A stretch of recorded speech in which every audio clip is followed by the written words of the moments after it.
Assalamualaikum warahmatullahi wabarakatuh. Sampurasun. Selamat pagi anak-anakku, salam sejahtera bagi kita semua. Bagaimana kabarnya hari ini? Semoga kalian selalu sehat dan tetap semangat dalam belajar. Baik anak-anakku yang ibu cintai, dalam kesempatan kali ini ibu ingin menyampaikan video tentang pembelajaran PPKN, yaitu bab tentang perlindungan dan penegakan hukum di Indonesia. Yang ibu ingin sampaikan kali ini adalah subbab D, yaitu tentang dinamika pelanggaran hukum. Nah, akan ibu mulai ya materinya. Anak-anakku yang ibu cintai, kalian sudah tahu dan sudah sering melihat di dalam masyarakat kita banyak sekali kejadian-kejadian yang melanggar hukum.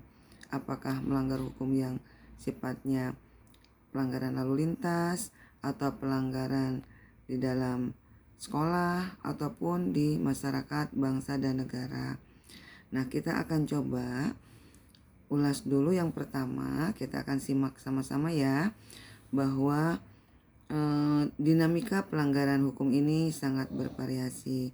Kita tahu dulu bahwa pengertian pelanggaran hukum adalah ketidakpatuhan terhadap hukum, baik itu hukum agama, hukum yang terjadi di dalam masyarakat, maupun hukum adat ataupun hukum di dalam bangsa dan negara.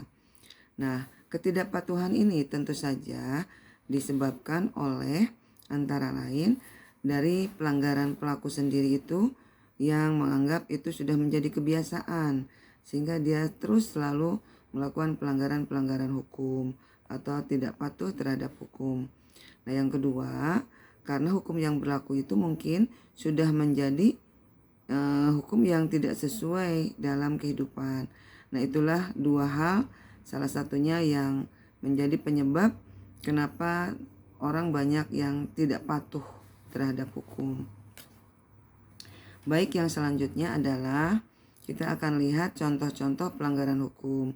Antara lain kita bisa lihat di sekitar kita, antara lain banyaknya kasus tawuran antar pelajar. Kemudian juga ada pelanggaran terhadap rambu-rambu lalu lintas.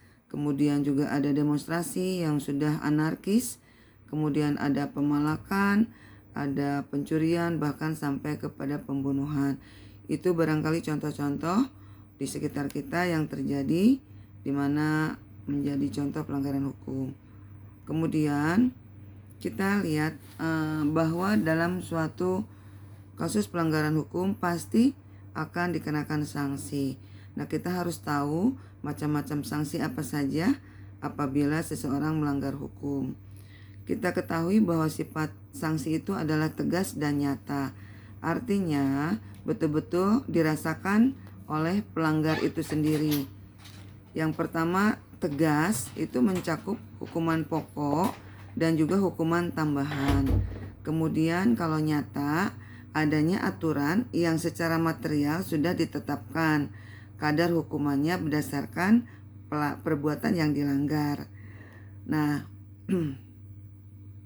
kemudian kita lihat bagaimana sih partisipasi dalam masyarakat terhadap perlindungan dan penegakan hukum yang ada di Indonesia. Antara lain tentu saja harus taat pada hukum yang ada, yang berlaku, baik hukum di dalam keluarga, misalnya selalu patuh dan taat pada orang tua, selalu membantu orang tua, itu salah satu partisipasi kita dalam perlindungan dan penegakan hukum. Kemudian di dalam masyarakat misalnya adanya gotong royong, ikut dalam kerja bakti sosial dan sebagainya. Kemudian di dalam lalu lintas kita selalu patuh terhadap rambu-rambu lalu lintas. Kemudian juga di dalam kehidupan bangsa dan negara kita selalu patuh terhadap membayar pajak, contohnya membuang sampah pada tempatnya dan lain sebagainya. Mungkin itu contoh-contoh partisipasi dalam perlindungan dan penegakan hukum di Indonesia. Nah, bagaimana agar kita tidak melanggar hukum? Yang pertama antara lain kita harus selalu patuh terhadap segala peraturan yang berlaku. kemudian mengikuti dan mentaati norma agama, norma hukum maupun norma adat setempat. Selain itu juga tentu saja harus saling menghargai dan saling menghormati agar terjadi saling keselarasan. Kemudian yang terakhir adalah meningkatkan kesadaran akan pentingnya taat hukum. Mungkin itu yang bisa Ibu sampaikan dalam kesempatan kali ini, materi pembelajaran yaitu tentang dinamika pelanggaran hukum. Mudah-mudahan materi ini bisa kalian pahami dan tentu saja bisa bermanfaat bagi kalian. Tentu saja Ibu harap kalian bisa taat terhadap hukum, kalian tentu saja taat terhadap segala macam peraturan yang berlaku, baik peraturan keluarga, peraturan sekolah, masyarakat maupun bangsa dan negara, juga peraturan yang ada di dunia internasional. Terima kasih, semangat, tetap selalu sehat dan mengikuti pola hidup bersih dan sehat. Kurang lebih mohon maaf, Ibu akhiri. Wassalamualaikum warahmatullahi wabarakatuh.